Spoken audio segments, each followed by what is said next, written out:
Looking back to your preliminary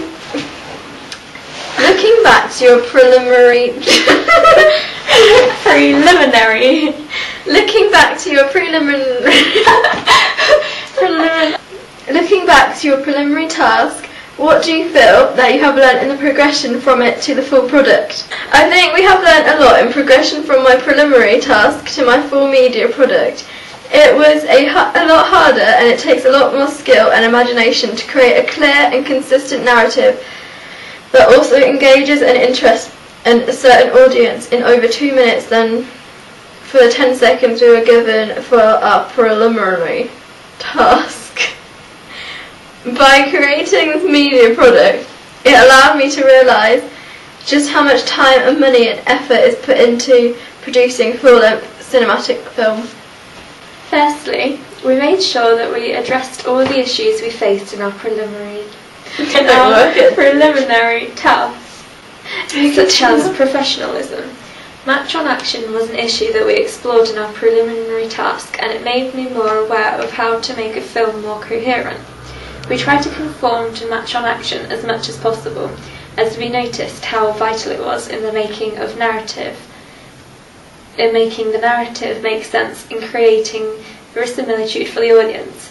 However, in part of our filming process we realised how we did not conform to match on action, and so we made an effort to go back at the last minute and refilm a large section to ensure perfection in match on action. We also noticed in our preliminary task that we filmed at a direct light source.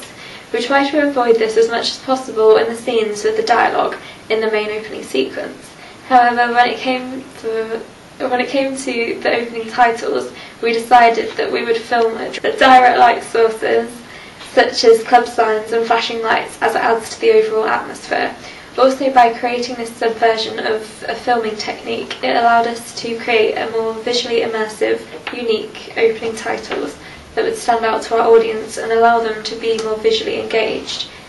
We are very happy that we chose to film at a direct light source in our opening titles, as we think that it created an intriguing effect which was not only creative, which cleverly foreshadows what is going to happen in the rest of the narrative. In our preliminary task, we used Movie Maker as an editing software.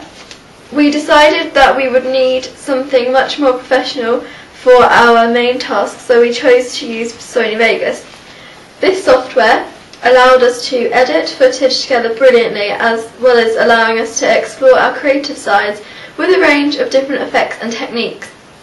I'm very happy that we chose Sony Vegas to edit with, as we most definitely would not have been able to achieve the style we did by using Movie Maker.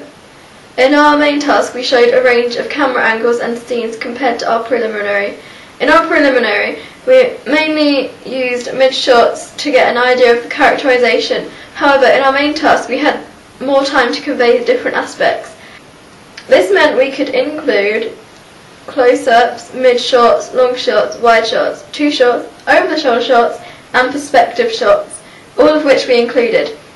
Our main task expresses a multiple over-the-shoulder and point-of-view shots from both the characters so that the audience can understand both sides of the narrative.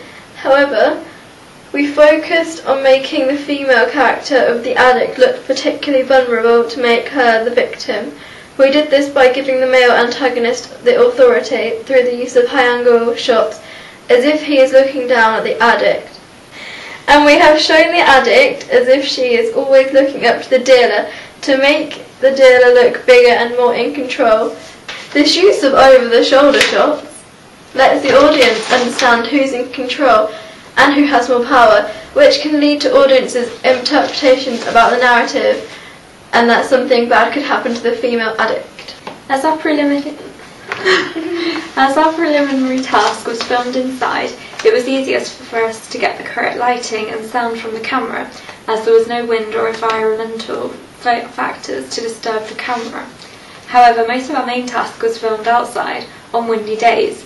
Although this was the right atmosphere, we had to make extra effort that the sound quality was not destroyed. Luckily, we managed to save all the sound in post-production and make it the best quality we could using Sony Vegas. Overall, I'm very pleased with the quality of our work due to the effort both of us have contributed to our performance, as we were able to include our imaginations to inspire ideas, then use the process of elimination to highlight the best, most advanced ideas and work with those. I think we have produced this media product to the best standard we could, and if we were not happy with something, we would redo it until we were satisfied. I have not only learnt more about the film industry and genres of films themselves, but I have learnt about the depths it takes. I've learnt about the depths it takes in order to successfully learn how to use editing software to produce a more unique film, and the enjoyment involved once we realised it looked good. Although we did encounter with many problems throughout, we managed to overcome them by effort and determination, in which we learnt from our mistakes. We have also learnt to work to a deadline, as we found that timekeeping is a vital aspect. However, if we had more time and money to do this piece again, we would both like to add more artistic effects and imagery into the product, the opening titles particularly to give more of an edge to our work, as we were both particularly inspired by Carl Cooper and his work in the film Seven. I may also think about incorporating more technological advances into our work, such as CGI, to make it more immersive and more up to date with the modern film industry. The end.